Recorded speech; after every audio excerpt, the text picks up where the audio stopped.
جول كيبر المشري ينتظر المهدي الكوت، ممكن الآن تسديدة ولكن سهلة وجول.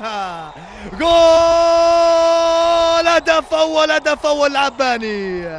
1-0 لفريق النصر، 1-0 للفحامة. الفرقة الخضراوية تسجل أول أهداف اللقاء. الآن مشاهدينا الكرام بعد مرور ربع ساعة كرة ارتدت من المشري لتجد رأسية العباني. جول 1-0 لفريق النصر. الآن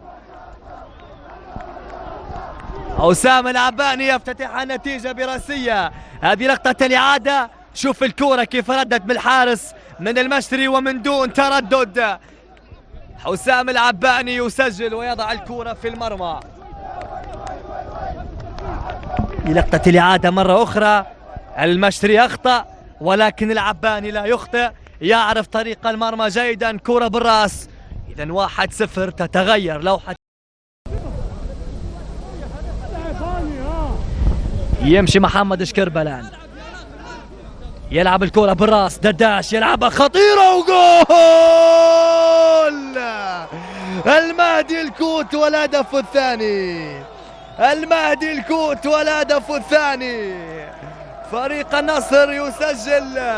المهدي الكوت يضرب شباب الجبل بالجول الثاني. ثنائية الآن 2-0 فريق النصر. ثنائية نصراوية بنكهة الكوت والعباني.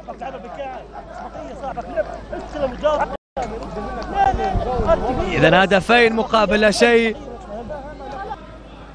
ليؤكد استمرار فريق النصر للبحث عن التأهل لسداسي الكبار.